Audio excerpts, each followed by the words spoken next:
얘들아, 신립을 긍정적으로 보는 측면이 강해, 부정적으로 보는 측면이 강해? 예?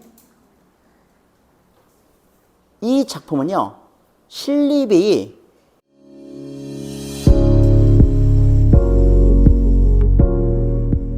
자, 일단 달천몽유록이라는 작품의 이제 창작 배경부터 좀 살펴봐야 됩니다.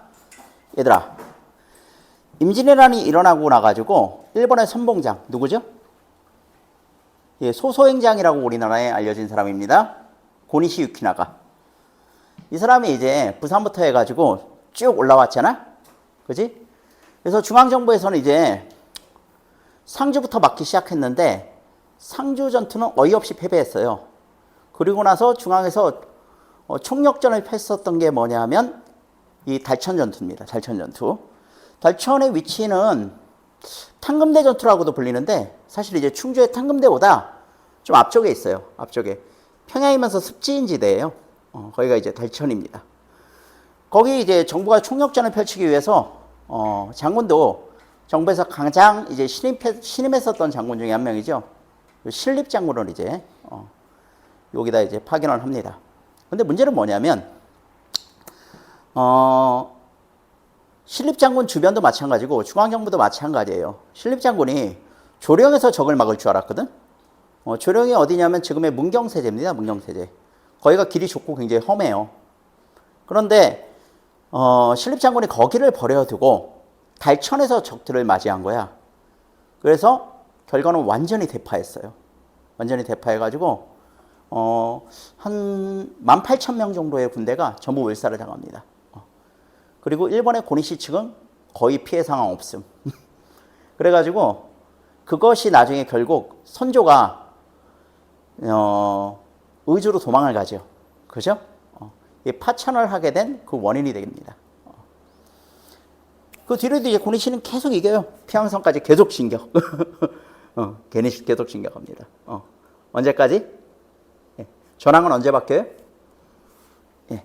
이순신 장군이 한산대첩을 일으키기 전까지 일본이 계속 승전밖에 없었죠. 일본은. 이순신 장군이 한산대첩을 일으킨 다음에 전황이 바뀌게 되는 거예요. 그래서 한산대첩이 굉장히 중요한 전투죠. 자, 달천 전투에 대해서 이 정도 간략하게 알아두고 이제 들어가도록 합시다. 자, 이 소설은 이제 액자 소설입니다. 액자 소설. 먼저 이제 파담자라는 사람이 등장을 해요. 파담자는 왕명으로 여러 고을을 암행하다가 충주에 이르렀고 그곳에서 달천을 돌아보면서 좋은 무기를 간직하고도 패전하고만 장군을 회상을 합니다. 파담자는 패전에 대한 분한 기운을 품은 채 시 3편을 지은 뒤 꿈속으로 들어갑니다. 여기서부터가 이제 본론입니다. 여기서부터가 본론이라 시험에 이 앞부분은 거의 안 나와요. 앞부분이 나오는 것은 여기를 연결시키기 위해서 나오는 연결고리일 뿐이지 본론은 여기부터라고 생각하시면 돼요. 너희 시험 본 것도 여기부터 나왔지? 그리고 EBS에도 여기부터 실려 있어요. 자, 꿈속에서 파담자는 여러 원혼을 만나게 되는데 한 귀신이 신립 장군을 원망합니다. 신립 장군은 하늘이 내려준 최고의 요새인 조령의 전선을 두고 싸웠으면 승리가 분명했을 텐데 실제로 고니시군도 조령에 들어가면서 그런 얘기를 했다고 그러죠. 조선의 장수가 분명히 있을 것이다. 그러니까 열심히 찾아봐라. 근데 진짜 장수가 한 명도 없었던 거야. 그러면서 조선에는 정말 장수가 없구나. 이런 얘기를 하면서 고니시가 이제 거길 지나갔다고 하죠. 너희 조령이 어딘지는 대충 알지? 잘 모르냐? 잘 모르니까 뭐 간단하게 얘기를 해주면 너희 중부내륙고속도로라고 들어봤지? 상주 IC에서 거기를 타고 충주까지 갈 수가 있어요. 충주까지 가는데 내가 씌워보니까 터널만 10개야. 거기까지 가는데 터널만 10개고 그 중간에 이제 물을 건너는 데만 5군데가 돼요. 그러니까 이게 사실은 고속도로로 달리는데 터널이 10개고 물이 5군데라고 그러면 어마어마한 험지입니다. 여기가. 조령만 험지가 아니라 조령에서 충주 가는 길 자체가 어마어마한 험지예요. 그러니까 거기는 무조건 전투적으로 뭐가 유리한데? 공격보다 수비가 유리한 곳이죠. 그죠? 그러니까 거기서 싸웠으면 맞긴 했을 거라는 얘기야. 최악의 경우에 패배했다고 해도 얼마든지 시간을 벌 수가 있었죠. 그렇죠? 중앙에서 적들을 맞이할 준비를 할 얼마든지 시간을 벌 수 있었을 거랍니다. 근데 고집과 억측으로 남의 말을 듣지 않고 적들을 과소평가하였다. 그리하여 탕금대로 물러나 진을 치는 바람에 자신들은 어쩔 수 없이 죽게 되었다고 슬퍼를 합니다. 실제로 이제 신립장군 같은 경우는 적을 과소평가했던 건 맞는 것 같아요.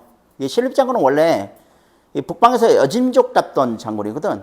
그러니까 주로 다루는 이제 병사들이 기마대예요. 기마대. 기마대 알지?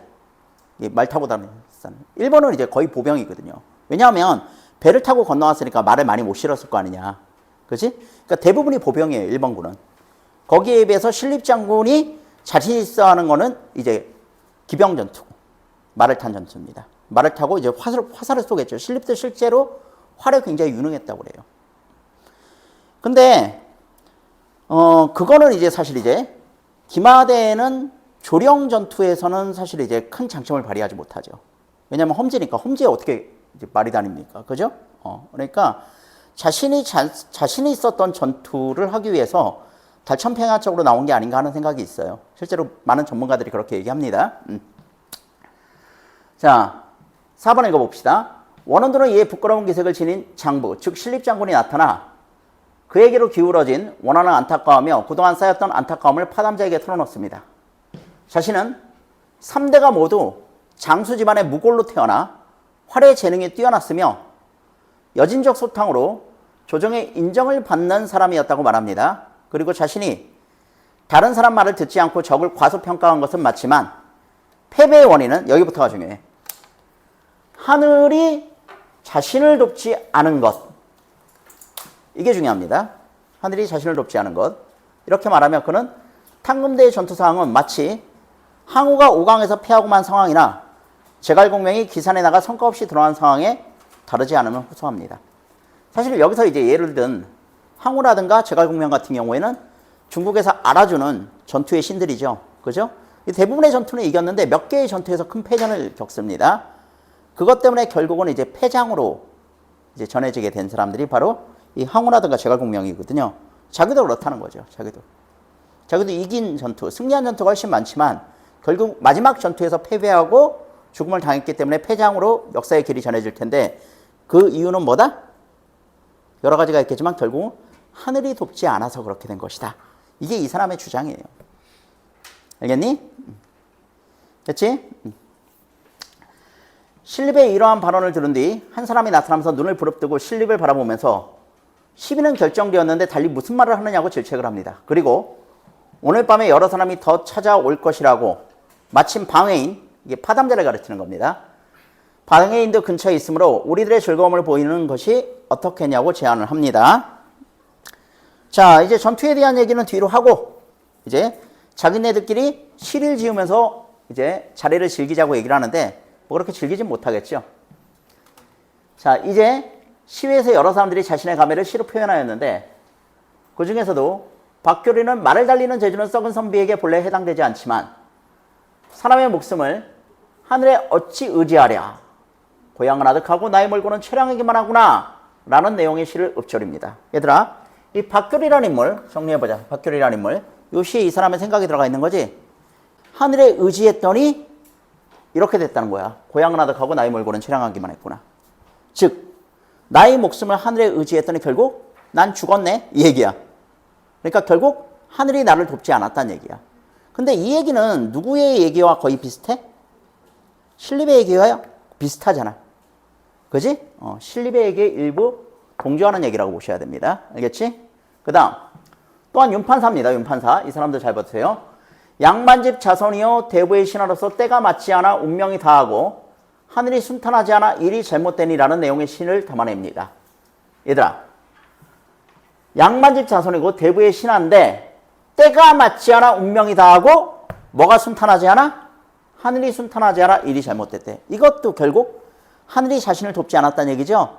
그렇죠? 이 얘기도 신립의 주장에 일부 공감하고 있는 거예요.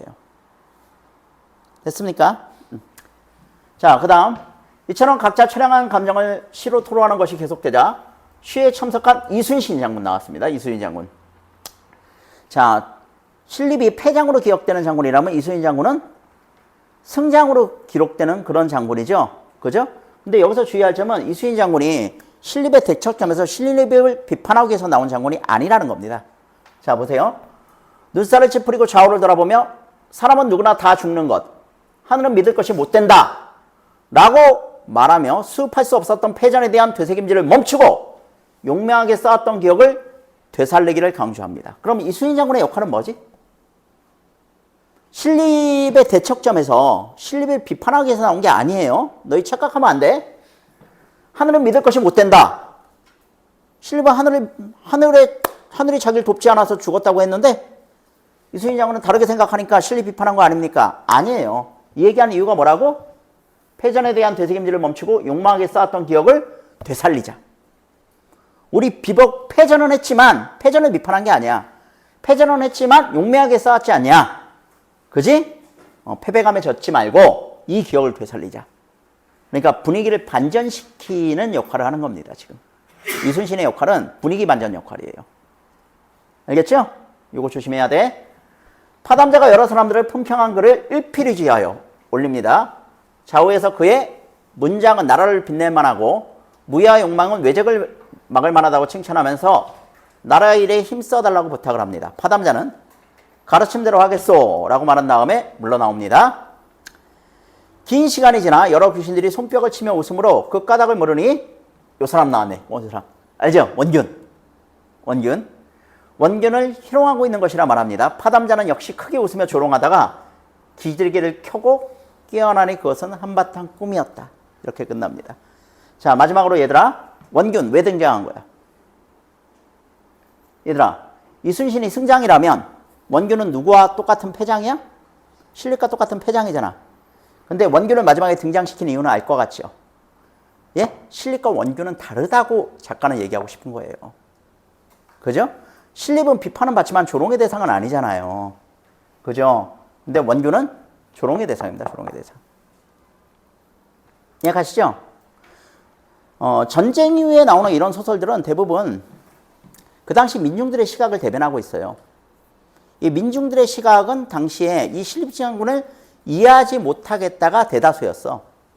그래서 전설인데 이거는 야사인데 야사전에 어떤 것도 있냐면 신립장군이 총각 때 이렇게 괴물에게 구해낸 여자가 있거든. 근데 그 여자가 신립장군과 결혼하기를 원하자 신립장군이 자기는 이미 정혼한 몸이라고 버린 여자가 있었어. 근데 그 여자가 신립장군이 보는 앞에서 자살을 해버리거든. 그래서 그 여자가 나중에 원기가 돼가지고 신립장군을 깨어내가지고 결국 이 전투를 패배하게 만들었다. 이런 전설이 있습니다. 그러니까 결국 이 전투는 귀신이 깨어냈다고 생각하지 않으면 도저히 이해할 수 없는 전투였다. 이게 민중들의 생각이었어요. 일반적인. 그죠? 근데 요거는 그 내용과 약간 차이가 있죠. 이거는 얘들아, 신립을 긍정적으로 보는 측면이 강해, 부정적으로 보는 측면이 강해? 예? 이 작품은요, 신립이 비판도 받지만 신립이 그럴 수밖에 없었다는 변명의 기회를 준 작품으로 보이죠. 실제로 신립의 대사가 굉장히 깁니다. 그리고 자기가 진 것은 결국 누구의 뜻이었다?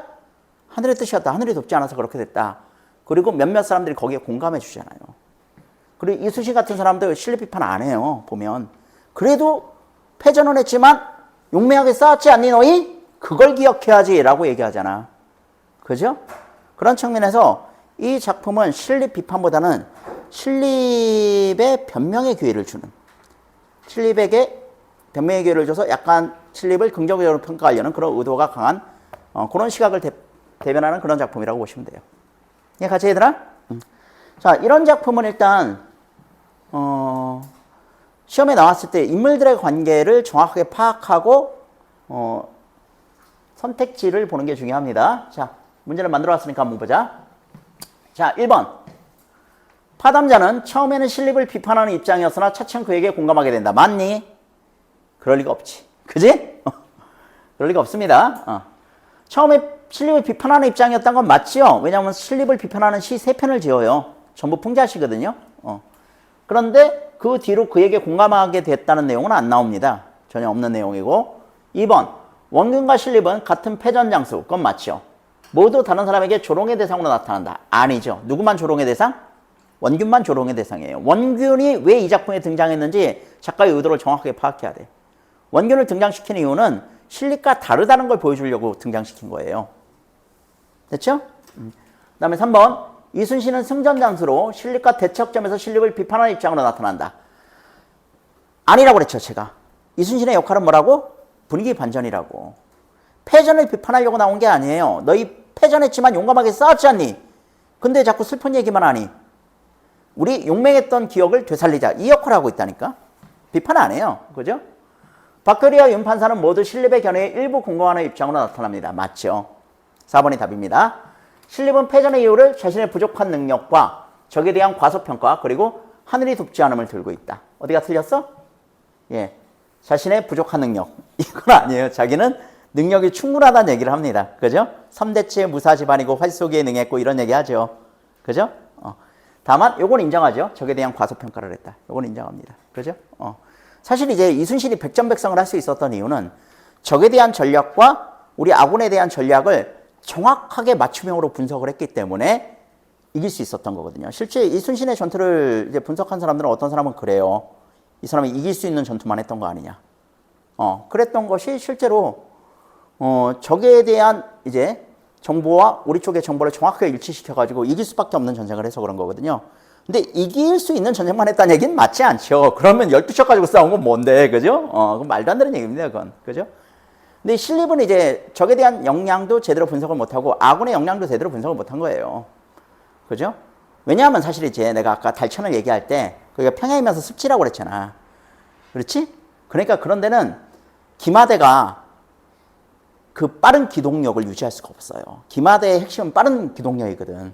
조총의 사정거리를 막 피해 다녀야 되거든. 근데 습지니까 말이 달릴 수가 없잖아. 그러면 그냥 관역만 커진 거에 불과한 거예요.